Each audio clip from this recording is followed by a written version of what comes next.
السلام علیکم ورحمۃ اللہ وبرکاتہ۔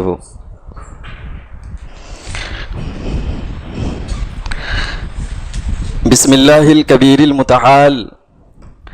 والحمد للہ الذی کتب علی نفسہ الرحمہ وهو الرحمن الرحیم والصلاة والسلام علی رسول الہدایۃ والمعرفہ رسول السلام والاسلام رسول المحبۃ والإخاء وعلى آلہ واصحابہ وازواجہ وذریاتہ واہل بیتہ وبارک وسلم تسلیما کثیرا کثیرا، اما بعد، قال اللہ تبارک وتعالی فی کلامہ المبارک: مثل الذین ينفقون اموالهم فی سبیل اللہ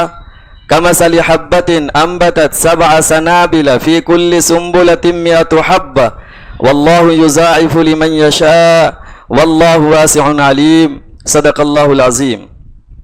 وقال النبی صلی اللہ علیہ وسلم: ما نقصت صدقۃ من مال او کما قال علیہ الصلاۃ والسلام۔ محترم صدر جلسہ، اسٹیج پر تشریف فرما ذمہ داران کڑپا اسلامک ویلفیئر سوسائٹی، محترم اساتذہ کرام، ائمہ کرام اور معلمات، سفر میں مشکلیں آئیں تو جرأت اور بڑھتی ہے، سفر میں مشکلیں آئیں تو جرأت اور بڑھتی ہے، کوئی جب راستہ روکے تو ہمت اور بڑھتی ہے، میری کمزوریوں پر جب کوئی تنقید کرتا ہے، میری کمزوریوں پر جب کوئی تنقید کرتا ہے، وہ دشمن کیوں نہ ہو اس سے محبت اور بڑھتی ہے، اگر بکنے پہ آ جاؤ تو گھٹ جاتے ہیں دام اکثر، اگر بکنے پہ آ جاؤ تو گھٹ جاتے ہیں دام اکثر، نہ بکنے کا ارادہ ہو تو قیمت اور بڑھتی ہے۔ محترم حضرات، آج کا یہ جلسہ جس مقصد سے منعقد ہوا ہے اس کی طرف ابھی صدر جلسہ نے ہم سب کی توجہ دلائی ہے۔ مجھے یہاں انفاق فی سبیل اللہ کے موضوع پر کچھ خاص باتیں آپ کے سامنے رکھنی ہیں۔ اللہ تبارک و تعالیٰ نے انسان کو جو نعمتیں عطا کی ہیں، ان نعمتوں میں سے ایک نعمت مال ہے۔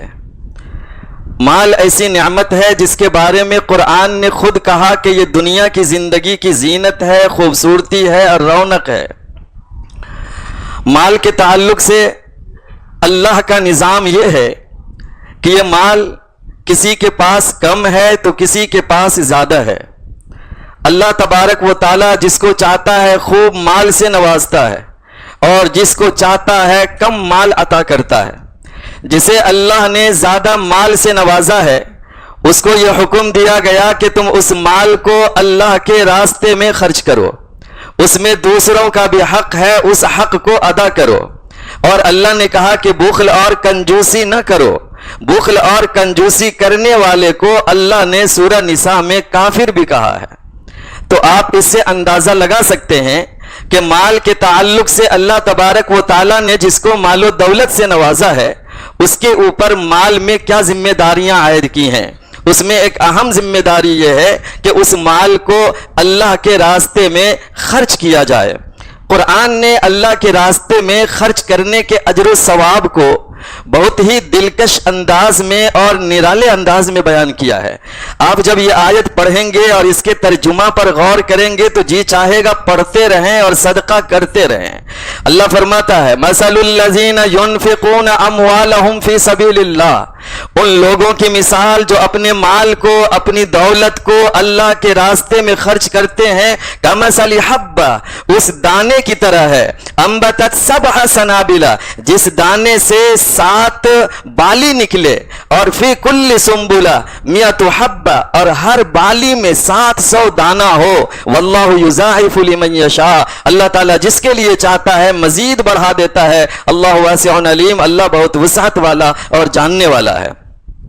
اس آیت میں یہ کہا جا رہا ہے کہ اگر تم اللہ کے راستے میں حلال مال سے، حلال کمائی سے 1 روپیہ خرچ کرو گے تو اس کو اجر و ثواب جو ملے گا وہ 700 روپیہ خرچ کرنے کے برابر ہے۔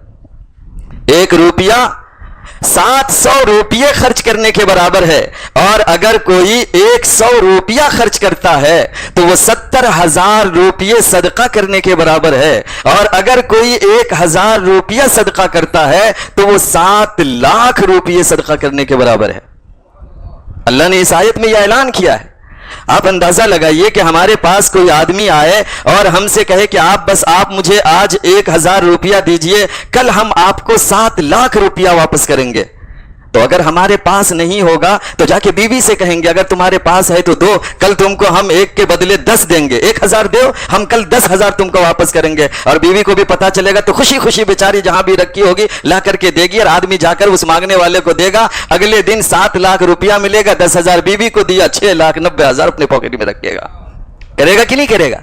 کوئی بے وقوف ہے جو کہے کہ میں ایسا نہیں کر سکتا؟ کوئی احمق ہے جو کہے کہ نہیں میں یہ سودا نہیں کر سکتا؟ نہیں، ہر آدمی یہ سودا کرنے کے لیے تیار ہوگا، اور اسی سودے کی بات، اسی نفع کی بات، اسی فائدے کی بات اللہ تبارک و تعالیٰ نے سورہ بقرہ کی اس آیت میں ارشاد فرما دیا کہ کوئی 1 روپیہ خرچ کرے 700 روپیے کے برابر ہے، 100 روپیہ خرچ کرے 70,000 روپیے کے برابر ہے، اور 1000 صدقہ کر دینا، اللہ کے راستے میں خرچ کر دینا، وہ 7 لاکھ روپیے اللہ کے راستے میں خرچ کرنے کی طرح ہے، اور اللہ اس کو اتنے روپیے خرچ کرنے کا اجر و ثواب عطا فرماتا ہے۔ پھر اگلا جملہ میں اللہ نے کہا واللہ یضاعف لمن یشاء، اللہ جس کے لیے چاہے گا اس سے بھی زیادہ مزید بڑھائے گا، اور اللہ کتنا بڑھائے گا وہ ہم اور آپ سوچ بھی نہیں سکتے۔ قرآن نے دوسری جگہ فرمایا انما یوفی الصابرون اجرهم بغیر حساب، کہ اللہ اسے موقع سے بے حساب اجر و ثواب عطا فرماتا ہے۔ تو اللہ تبارک و تعالیٰ کے راستے میں جو کچھ بھی ہم خرچ کرتے ہیں، ہمارے پاس جو طاقت ہے، ہمارے پاس جو استطاعت ہے، اللہ تبارک و تعالیٰ اس کو قبول کرتا ہے۔ اللہ نے فرمایا الذین ینفقون اموالہم باللیل والنہار سرا وعلانیۃ فلہم اجرہم عند ربہم ولا خوف علیہم ولا هم یحزنون۔ اس آیت میں اللہ فرماتا ہے کہ جو لوگ اپنے مال کو دن ہو یا رات ہو، چھپا کر ہو یا دکھا کر ہو، خرچ کرتے ہیں، اللہ کے راستے میں خرچ کرتے ہیں، تو ان کے لیے ان کا اجر اللہ تبارک و تعالیٰ کے پاس موجود ہے۔ اور ولا خوف علیہم ولا هم یحزنون، ان پر نہ کسی طرح کا خوف ہوگا اور نہ وہ رنجیدہ ہوں گے، نہ اداس اور مایوس ہوں گے۔ اس آیت میں دیکھیے خرچ کرنے کے تعلق سے کہا گیا ہے کہ چھپا کر کے بھی اور دکھا کر کے بھی۔ علماء نے اس کی وضاحت کی ہے، مفسرین نے مثال سے سمجھایا ہے کہ بعض موقع سے صدقہ دکھا کر دینا بھی جائز ہے اور چھپا کر دینا تو جائز ہی ہے، بلکہ سب سے افضل صدقہ وہ ہے آقا محمد مصطفیٰ صلی اللہ علیہ وسلم کی حدیث کی روشنی میں کہ اگر تم دائیں ہاتھ سے دو تو بائیں ہاتھ کو بھی پتہ نہ چلے۔ لیکن قرآن کی اس آیت سے یہ پتا چلتا ہے کہ بعض موقع سے خود رسول اللہ صلی اللہ علیہ وسلم نے دکھا کر کے بھی دیا ہے، صحابہ کرام نے بھی دیا ہے، اور مسلمانوں کو بھی بعض صورت میں دکھا کر دینے کی اجازت ہے۔ دوسری جگہ اللہ فرماتا وَمَا أَنفَقْتُم مِّن شَيْءٍ فَهُوَ يُخْلِفُهُ وَهُوَ خَيْرُ الرَّازِقِينَ، کہ تم جو کچھ بھی خرچ کرتے ہو اللہ اس کی جگہ تمہیں مزید نوازتا ہے اور عطا کرتا ہے، اور وہ بہترین رزق دینے والا ہے۔ اللہ کے رسول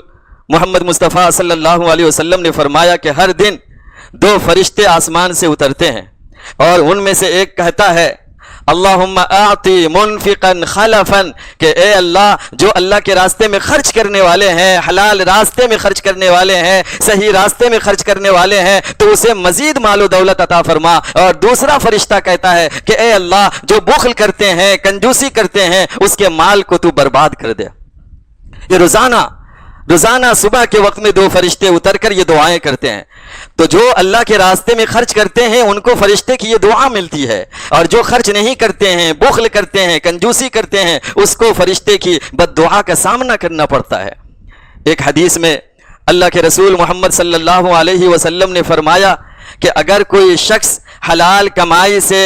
حلال مال سے کھجور کے برابر ایک کھجور بھی صدقہ کرتا ہے، حلال کمائی سے ایک کھجور صدقہ کرتا ہے تو اللہ تعالیٰ اس صدقے کو قبول کرتا ہے اور پھر اس صدقے کی پرورش کرتا ہے جیسے تم میں سے کوئی شخص اپنے جانور کی پرورش کرتا ہو، اور پھر وہ صدقہ بڑھتے بڑھتے ایک پہاڑ کے مانند ہو جاتا ہے۔ اللہ اکبر! آپ اندازہ لگائیں کہ ایک کھجور جو صدقہ کیا جائے حلال کمائی سے اور حلال مال سے، جب اس کا اجر ملے گا اور اس کا ثواب ملے گا، اس کا بدلہ ملے گا، تو آقا محمد مصطفیٰ صلی اللہ علیہ وسلم ارشاد فرماتے ہیں کہ اس کو پہاڑ کے برابر، پہاڑ کے مانند اس ایک کھجور کے صدقہ کرنے پر اجر و ثواب عطا کیا جائے گا۔ اب ہم آتے ہیں،